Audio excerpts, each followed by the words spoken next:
Believing and being are two separate things that can become one, but often that requires effort. The act of living out what lies inside you is perhaps the challenge of life itself. Do you be what you believe if the ramifications for being that being are subjected to ostracization from your nation? Putting hammers in the hands of many can lead to danger, but a select few realize what needs to be demolished to make way for more light. No matter what they do, they always channel the goodness in their hearts. No matter what challenges lay before them, they live in ways that are seen as a universal right. No matter what becomes of them, they do not falter. Those are our saints, our samurais, and our Jedis. Everything turns, but not everyone makes it through every revolution. What matters more is what they did during the ones they lived. The examples they became is always judged by how much they overcame. Those souls become the elders, the forefathers, the folkies who never go. That following piece was written Tuesday, January 28th, 2014 at 2:09 p.m., completed at 2:31 p.m. Nathaniel Watts, right here on WUSB Stony Brook, reading his... What's the name of the piece, Nathaniel? My pieces never have titles. Well, there you go. But it's a beautiful tribute to, of course, Mr. Pete Seeger, who we've been playing a bunch of, and Nathaniel was inspired enough to write that beautiful piece just before showtime, pretty much here on WUSB Stony Brook. Nathaniel, welcome to Finn's Revolution. You are a writer. Yeah. You just came, of which we have many writers on this show, which I love.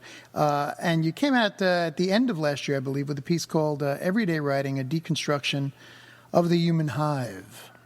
And there's some beautiful, beautiful pieces in here, and I'm sure we'll get to some of them. But tell us a little about your background, how you got involved in writing, what your inspiration is. Well, thank you for bringing me on board. My background, my inspirations. Oh, or whatever you'd like to talk about. Oh, well, I always love talking about those things. My background, I'm pretty well scholared in journalism and anthropology. Okay. And I always wanted to apply those things in a different sense, not in a direct route. I don't even know where National Geographic is located. And it's been a really weird road following that trail. My inspirations in writing are, they vary. I mean, like, I'm inspired by some people, like Ben Franklin is a big inspiration. Dr. Jane Goodall is an amazing inspiration. Hunter S. Thompson, a huge inspiration. But, there are two people in particular who inspire me considerably as writers, but also as performers, also as spoken word artists, also as, these figures that just are just more than just, words. Those two people being Jack Kerouac and William S. Burroughs. Okay. They... reading Kerouac is just the way he flips a word, the way he flips sentences is it just always takes me away. Me too. It just always takes me away. But then you got Burroughs and how deep Burroughs goes and how he takes things and how he looks past the spectrum of the everyday element and, tries to find the root of everything and just call it for what it is. And, if you don't want to agree with him, well, that's fine. But, he kind of went the distance to prove his point. So you go yours to, prove him wrong. Okay. That's what I feel a lot with Burroughs. I consider him the barbed wire of my life. Like, you don't go past Burroughs' territory. Okay. Yeah, we do love Burroughs here. We play quite a bit of his spoken word that we're allowed to during FCC hours. Yeah, right. But yeah, we do love our Burroughs. You know, and that's a beautiful thing. Like you said, you can play Burroughs as well as read him and everything. Yes. He just takes things to, you know, they become performers past just writers. Mm-hmm. You know, and it's just a thrilling thing. You know, I actually had the luxury of being in the tutelage of a particular individual. His name is William James Austin. Mm-hmm. I don't know if you're aware of him or not. Yes. Yeah. Mm-hmm. He has his excellent series of underworld poetry that he wrote, and he also was is an amazing speaker as well as a writer, and the way he throws things out there and stuff, and you know, actually being in the presence of that and having that rub off on me a bit is really like, and along with everything else that's out there, really just inspires me to attempt to make my contribution. Well, that's an excellent point you're making there, because the words on the page can be beautiful and wonderful, and we can read them and they can be fantastic, but it's amazing when the writer, him or herself, puts it over the top themselves and does that, you know, expresses it themselves. That's why I like those rare little snippets of recordings of, let's say, people like James Joyce reading his own work and things like that are so exciting. People want to hear the voice, the actual voice of the author, because the work itself is so compelling. You want to hear that. You want to hear how it should be, how the author envisions it expressed and is excited by, you know? It's just thrilling when that happens. Yeah, I agree. You know, and that they're able to put, you know, Hunter S. Thompson himself, what he did with Fear and Loathing in Las Vegas and stuff like that, with narrations and stuff like that, and all of it is just, you know, making the words, giving the words more life in the end. It's actually giving the words the ultimate life when you hear it from the author in many, many ways. Yeah. It's absolutely thrilling. Okay, so you've obviously been inspired by these guys for a very, very long time, probably the bulk of your reading life. Yeah, I'd say Bob Dylan is the one who's just always been there for me. Okay. Throughout, I mean, since I was like, you know, so young, you know, I mean, and it just, you know, he opens some doors and then all the others just come around and they show you more paths, you know, and which ways go. And that's often the case, that there's that some key that opens up this door to this other world, and Dylan's certainly a big factor with that. In literary and music history, since the '60s onward, obviously a big factor in that. You know, he'd mention, you know, somebody like Ezra Pound in a poem, and people would start reading Ezra Pound. You know, it was an amazing power. You know what I mean? Oh, it's something that. You know, we were talking about Justin Bieber on a previous show, and I don't think he's got a power too, you know, but I don't know if people would go as deep as they would the people who were into Dylan. Yeah, it's two different types of power. You know? Certainly. You know, Bieber, if anything, has his testosterone going. You know? There you go. All right, so where do you come from? Where'd you grow up? I've been an island boy most of the time. I've been around other parts of the world and stuff like that as well. Where'd you grow up on Long Island? I was Seaford. Okay. Seaford, little humble town it is. But we're in Stony Brook, a little humble town. Yeah, true. I just donated a book today to the library, actually. Oh, cool. What, Seaford Library? Yeah, Seaford Library. Oh, very nice. So I've actually been in Seaford Library for somebody's performance. It's actually a very nice library up there. It is. It is. You know, I mean, it's just a quaint little town. It has its age to itself. So you grew up in Seaford, and then you studied some. Where'd you go for anthropology and all that? Here? Some of it here, some of it in London as well.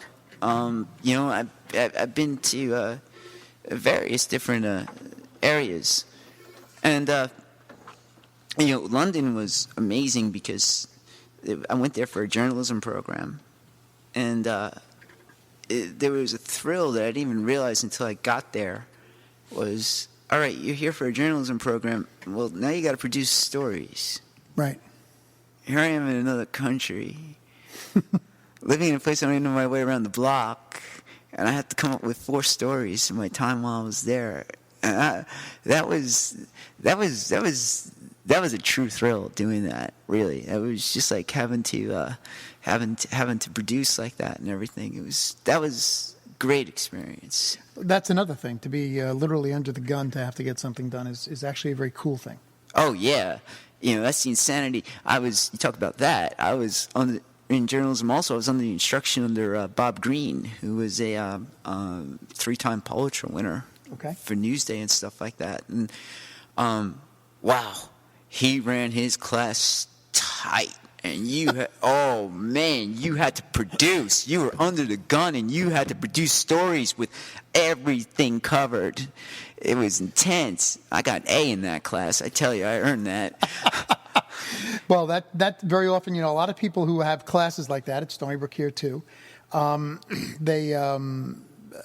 they feel like, oh, that professor's terrible. But actually, when they're done with the class, they say, what a great professor.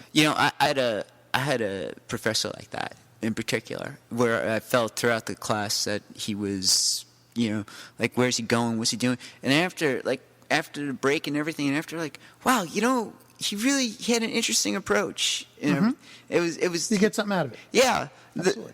The guy he's a pundit, the guy who I'm referring to, and it was his first stab at teaching, and he never went back.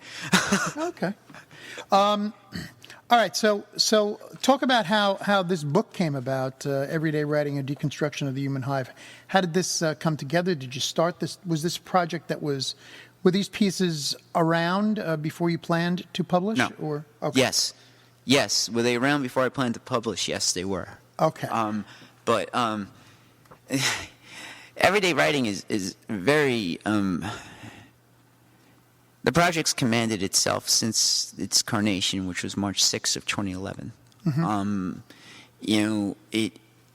It came at a time where I was really lost in the void of losing a person who basically just gave me a sense of purpose. Who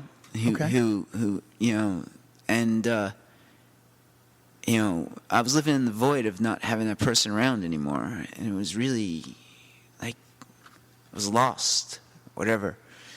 And that was, I went through about 4 or 5 months of that, and all of a sudden one day I just sat down. I was just like, I always wanted to be a writer, and I'm always thinking things, or I'm always having concepts in my mind, and I was like, I should kick myself in the head that day. I remember, like, what are you doing? You're becoming a thinker. Like, yeah, you think, great. You're not a writer. You're not even trying to write. When was the last time you wrote, buddy? Come on, sit down, write now, write. I don't care what it's about. Just write. This is me talking to myself. Just do it. Mm-hmm. And as I explained in the introduction of the book and everything, I sat down and I start just. For the sake of it, I logged the date, March 6th, 2011, right? And as soon as I put in March, MS Word pops up, and it fills out the rest of the date. I was like, wow, how wild is that? And then, I went a few days, and then I was just like, okay, you're not going to miss a day, is what I started telling you. Like, you're going to start writing every day. You want to write, do it. And as I wrote in the first entry, something like Tennessee Williams wrote every day. Right. Jack wrote every day. Right. Jimi Hendrix played guitar every minute he possibly could. If this is what you want to be, this is what you have to do. So I started commanding myself to write every day.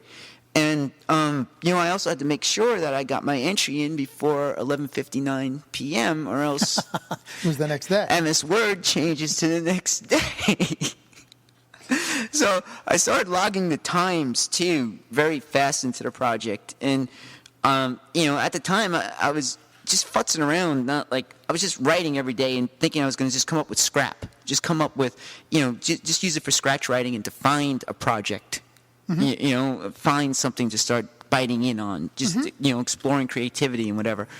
Yeah, something to jump off of to do something else. Right, exactly. Right. And then all of a sudden, April 10th comes around of 2011. And there were things that I was writing before that started having much more significance to themselves than just, simple stuff. They started coming around. But April 10th comes around, and I write which is, if you see, it's in the book. And I just, like, wow.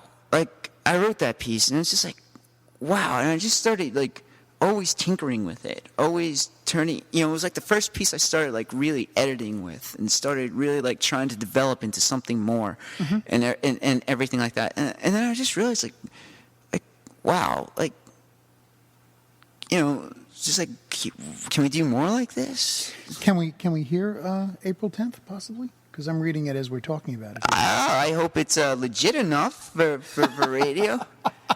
Go ahead. I use this piece a lot as my single, and I've used it for promos and stuff like that. And I really feel it covers a lot of the concept of the deconstruction of the human hive. I mean, it really just covers a lot of the world that we're living in. And I will read it. I think that there's like maybe one little edit I need to do. No, I don't think you have to do any edits. All right. That word is okay. Yeah, okay. You know the word I'm looking at. This following piece was written Sunday, April 10th, 2011 at 10:11 p.m. It was completed at 10:35 p.m. Chaos rains down as piss from demons. Their tinkles carry a virus. When one gets the bug, a cure is hard to achieve. We know there's a need to cleanse and are aware of how, but the act of freeing ourselves is hardly a quick blink and deep breath. No. It involves efforts that seem too challenging. In choosing not to act, you become another victim. Then you get used until your scrappy remains renew the dirt of this earth, a planet paved into a world beyond what it was supposed to be. That there is what allows disorder to flourish. Minds are not a construction for confinement. Eyes are not designed to view screens, and our hands did not develop to type as much as masturbate. All of us are prone to madness from living within a synthetic infrastructure that's getting more frigid as the digital grows more diligent. Forget about cold-blooded. There is no heart. There's only a quasi-brain devoid of any sense but to carry out commands that at times its programmers cannot morally perform. Yeah. This chaos is growing into a relentless tempest. Those prone to it are considered ill, insane, or inefficient. But how can anyone adapt to a domain so far from our point of origin? If only if it was written like it that day. No. Well, we all have to tweak a little bit, but it's nice. It's really nice. And according to this, it was started on April 10th at 10:11 p.m. and finished at 10:35 p.m. Right. Very cool. That's basically, capturing the thought. That's when the thought was launched. So now the title of the book, Everyday Writing, A Deconstruction of the Human Hive. Explain that to us. Well, everyday writing, as you see, it's spelt every day being the commonality. It's not two words, it's one word. So every day in that sense means more like just like blah blah type stuff, which is what the project was supposed to be. But it also means every day. Every day, exactly. How nice is that? So that's why I went with it. And you know what? A lot of the stuff I do write is unfortunately more and more becoming everyday occurrences, whether we want them to be or not. And it's the terrible element. And you talk about the hive, all right? I mentioned in the introduction of the book, I mentioned how it seems as if the 21st century has brought about some sort of assimilation process, how people are more so being conditioned to just think one way, that they're not, individuality is something that's frowned upon. You're all supposed to group together and act as one voiceless body. You know, you're all just supposed to eat your junk food, watch your television, and play your video games, and just go about just living with no concerns, and we'll just take care of it all for you. And it's been happening more and more and more since the Bush administration, most definitely. You know. Well, I think it's been happening since longer than that, but it certainly had hit a peak at those years. Yes, that's when everybody was just like was coerced to give up everything. Right. And that's what and we're and living we're more and more that way. Right. We're quite willing. What happens, I think, is that people can be very upset at what they consider something egregious, rights being removed or whatever it may be, civil liberties being curtailed. But after it happens a few times, bizarrely, people kind of get used to it. Yeah. And it's extremely that's why a lot of people are involved in activism. People are writers, and trying to wake people up, really. Well, and that's you mentioned that also. I mean, that's why we had the Occupy movement too. Correct. Mm-hmm. You know, just to take things to that highest of levels. You know, I mean, it's just like people are just getting so used to it and taken advantage of and manipulated. And you know, I write a lot about the Occupy movement in my book, and in entries that were made long before. You know, something to say with the book here. Yeah, we just read a piece from 2011.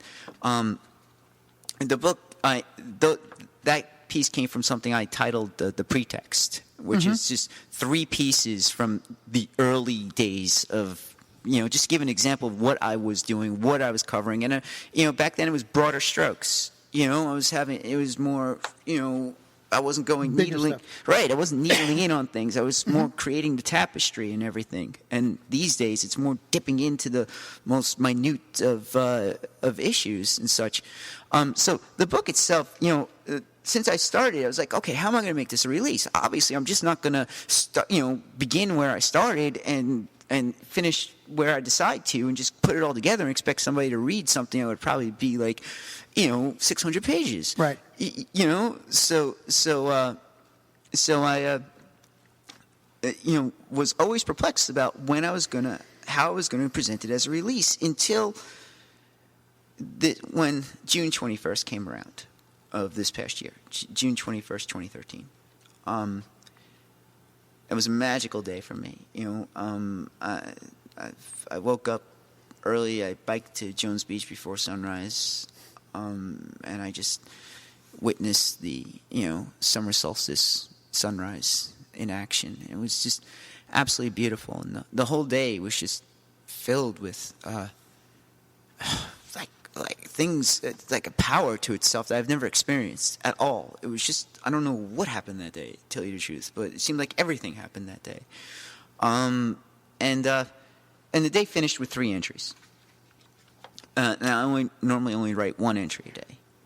The only other time that I did 3 entries ever in the history of everyday writing happened to be December 21st, 2012. Okay.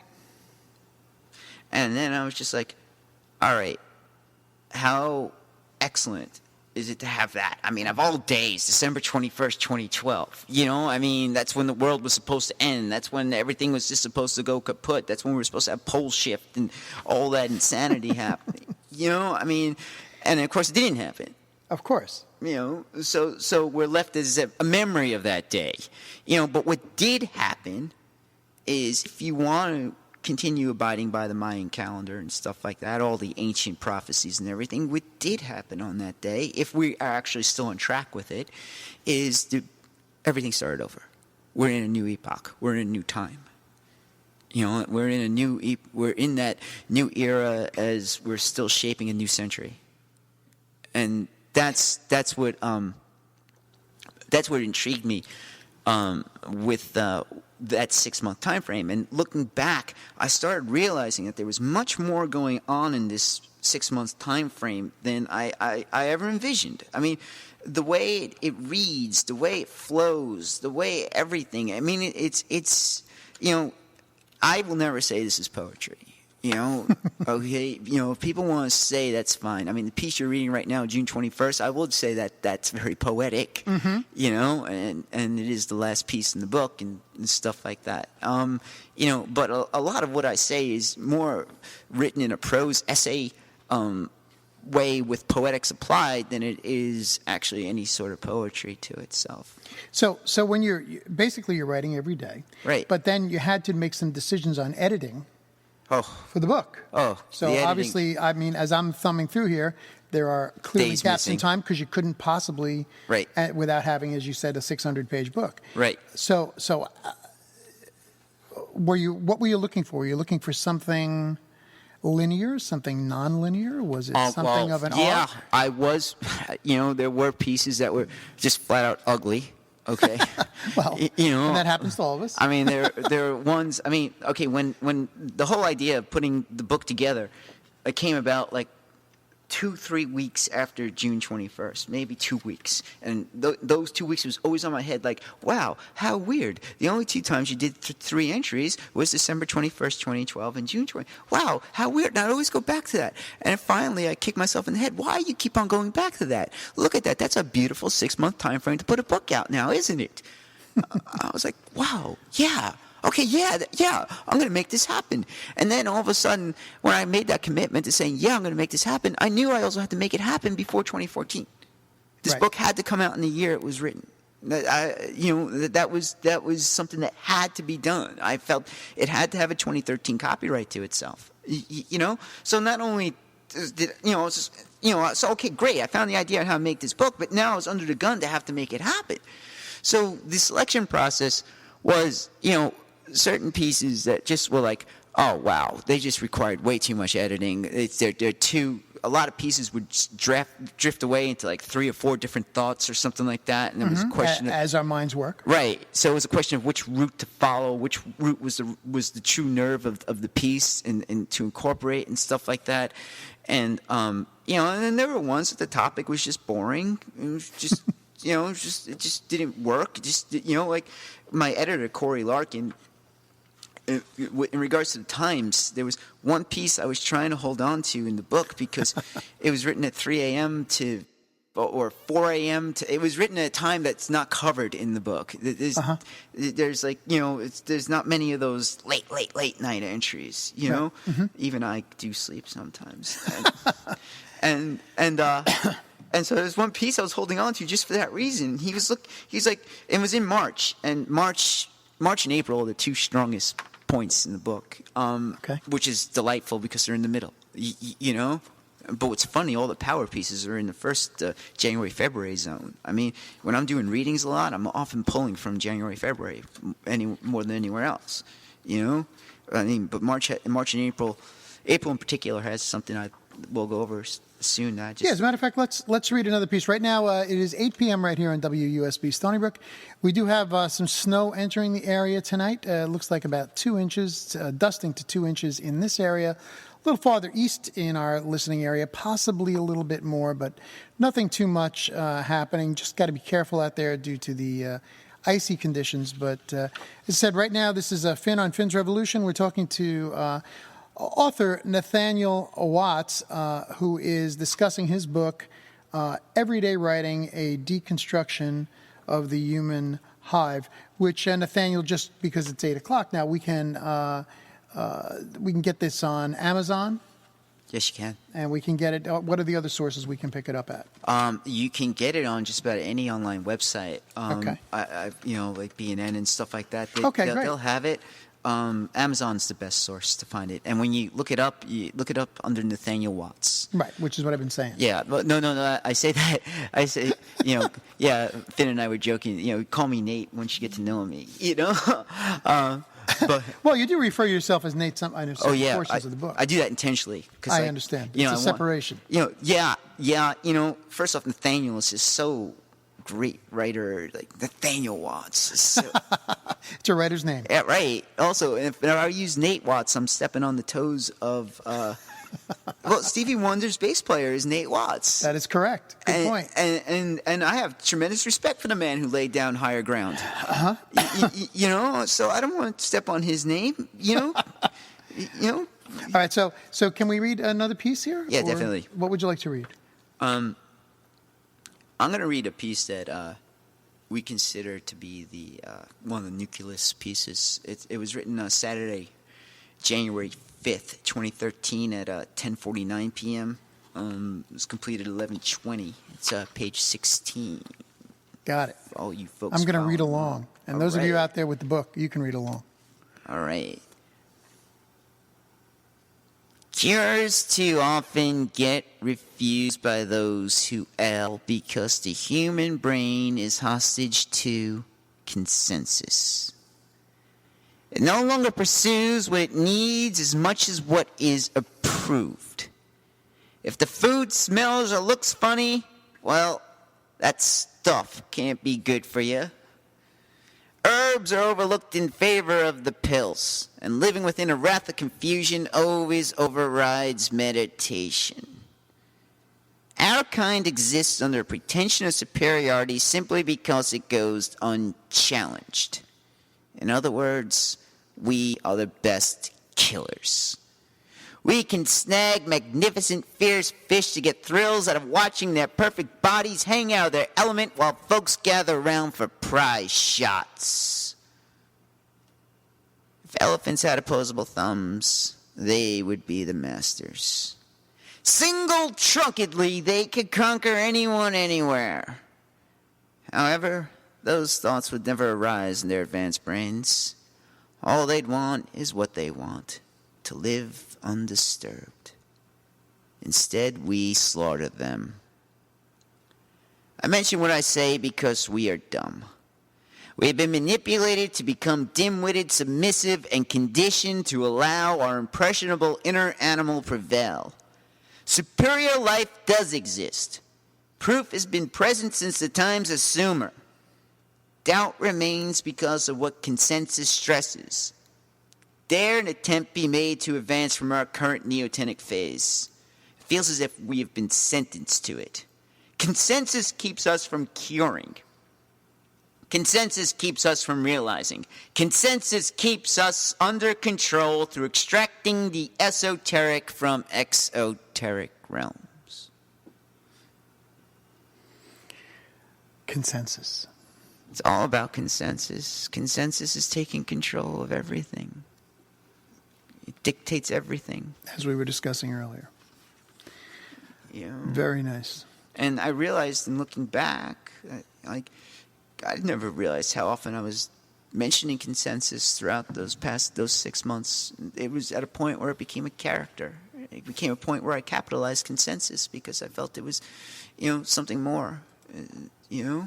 Consensus, chaos, demons. These are things that keep rising. And it's unfortunate because I don't feel as if like I'm constantly on psychedelics and I'm envisioning these things, that these are all in my head. Well, that's the beauty of writing is that your head gets opened. Yeah. Which does not happen often enough for most of us in the world. Meditation. Why don't you read us another piece? Because I'm reading this as you're speaking, and I'm really moved by a lot of these pieces as it is. You want to read another piece for us? Yeah, you know what I want to read? I've never read these pieces before, and they strike me. They're perhaps the most striking pieces to me in the book. And something about this. Okay, like I said, there are no titles. What is done to anybody who has the book will know. Anybody who's interested in the book will find out. Every piece is sandwiched between its start time and completion time. Mm-hmm. The start time's on the top, with the date and everything, and then down below is the time it was completed. Above there's also a line. On the top portion of each piece, there's a line. That line is there for people who want to put their own titles or put their own ones. Where this is where he is wrong or whatever you want. Whatever you want to do, and that's why I felt the line was there. And what was really funny with that line is both myself and my editor independently thought of it. I presented it to him. He was like, I was going to say the same thing. Very cool. Like there was that something more needed. Yeah, people can actually write Right. whatever they'd like, obviously, but they can also title the piece themselves if they so choose. Exactly. People can take what they want and put their own title in, and gives it their own slightly altered meaning of what you've written. Exactly. Right. You know, I mean, you interpret it for what you want, you know? Right. And I also leave the times in place and stuff like that because, I'm curious to see what the astrologers have to say about that. What do they have to say? Oh, what was I in line with at this time frame that led to these creations, or where was the world at this point in time, and everything like that. And of course, also I'm putting the dates and just the dates. Reaches a point. I intentionally write these pieces where the dates don't.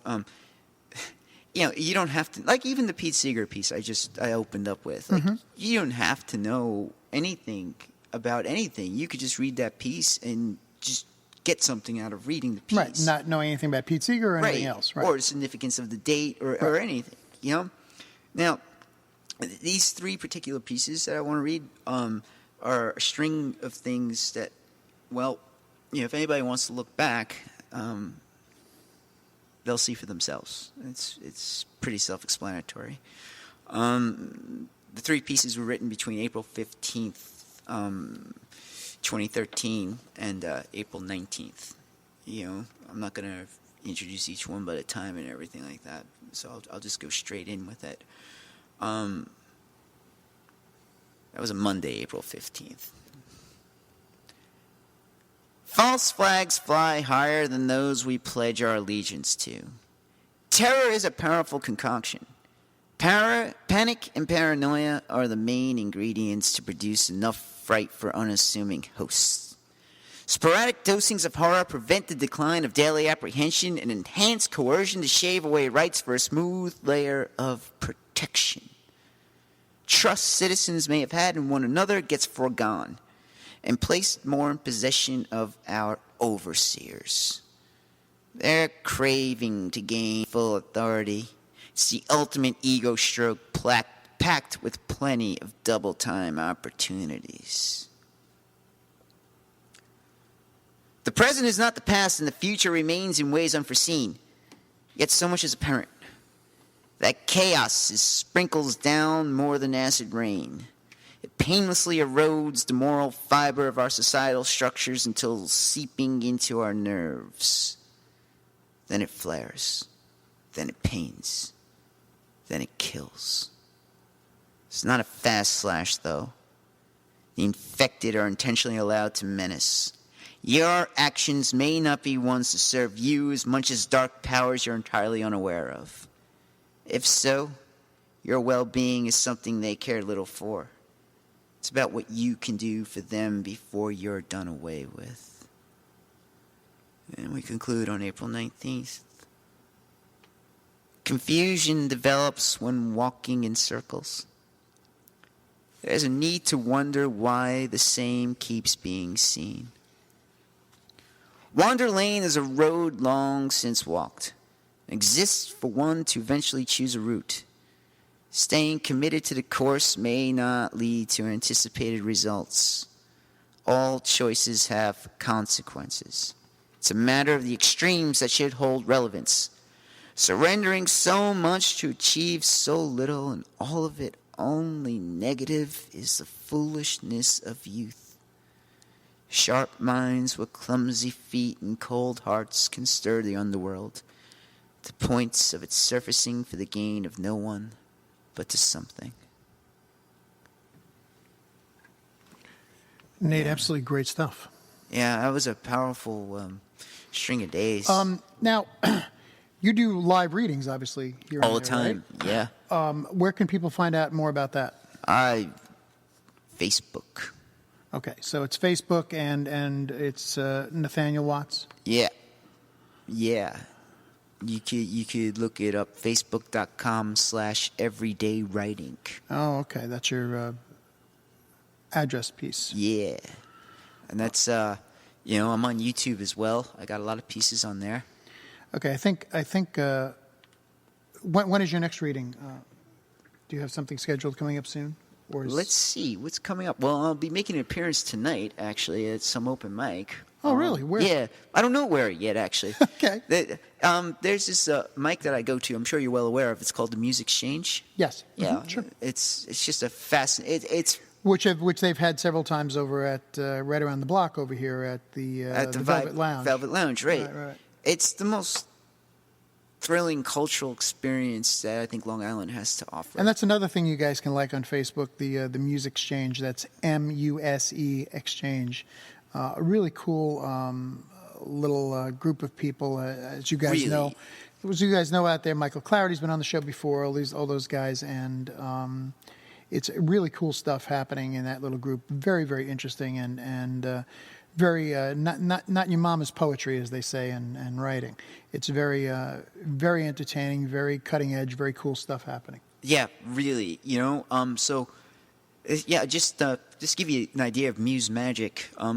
Right before my set, there was this guy named Russ. He was playing guitar, and it was my band is called the Press Gang.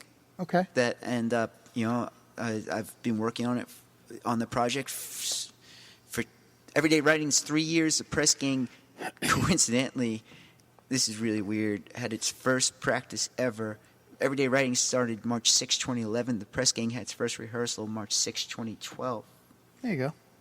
How weird is that? March 6th. That's a day you want to pay attention. Well, I'll also be featuring at the Muse this March 6th, 2014, which will be the third anniversary of Everyday Writing. I mean, and that was coincidental too. Like, very cool. How weird is that? But anyway, so I met Russ, and Russ was playing these real trippy, great guitar sounds and everything like that. And I just stay on stage. And we just went into doing my pieces over that same type of thing. Mm-hmm. And I just told him, today, hey, I'm going to be out east again. And he knows all the mics that are going out here. So he's just going to pick a mic and, he's texting me, telling me where I need to go. That's great. It's going to be fun. That's always a good when people get together like that, because it's improvisational from you don't know what he's going to do. He doesn't know what you're going to do exactly. It's always cool. No rehearsal. No. And it seems to be happening a lot like that. I like that. I do too. But sometimes it doesn't work. Oh, well, yeah, but that's what art is, right? Right. Yeah. So there you have it. We're going to give away a copy of the of the book right now. I'll sign it, if we can. too. I was going to say, Nathaniel will sign it for you, and I will send it out to you first thing tomorrow morning. You can give us a call right now at 631-632-6901 to get a copy of Everyday Writing, A Deconstruction of the Human Hive by Nathaniel Watts. Great, great, great pieces. Really, this is the first time I'm really reading it today, and I have to tell you, I'm completely sucked into this thing. It's a beautiful, beautiful book. 631-632-6901 gets you a copy of Everyday Writing, A Deconstruction of the Human Hive by Nathaniel Watts. Nathaniel, thank you so much for joining us on Finn's Revolution. It's been a pleasure to have you. Thanks for spending some time with us. And this book will be treasured and read a lot, and we're going to follow your career, my friend. I feel if it has any success, I'm going to be finding it a lot in people's bathroom. Very good. And you can even write in it while you're in the bathroom. Very good. Nathaniel, thanks so much, man. Thank you. Anyway, my project's grown a bit. This is a piece you people have heard many times, done a little different.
starts with a thought. Not every one thought should come to be. A solution to one problem usually gives way to new complications. With automobiles,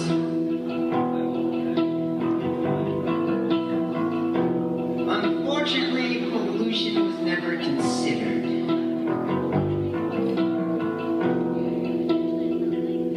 And roadkill,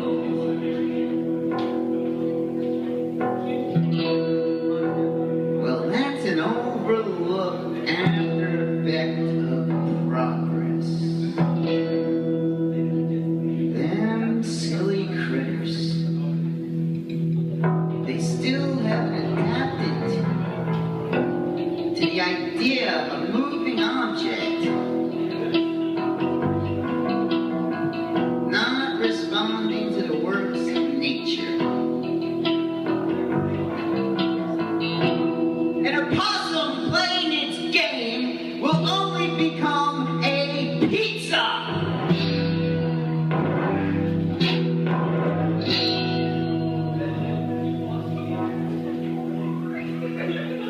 So ends simple cognition.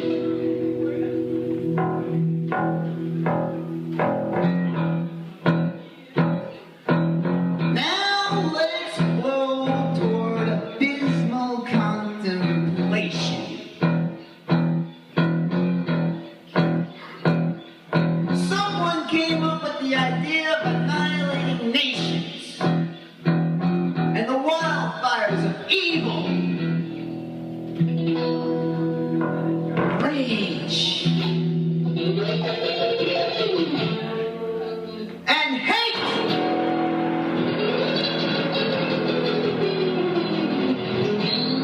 Made that come to be. It was perfectly capped off with Oppenheimer quoting Vishnu.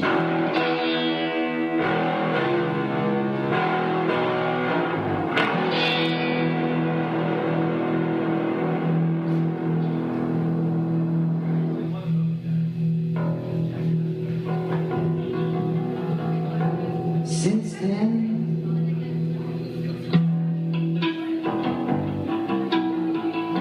we've seen change. Citizens are now nothing but subjects, subjected to the actions of nations that no longer possess nationalism. Like silly kittens, most of us are left innocent and unaware. This only means that there are plenty of slices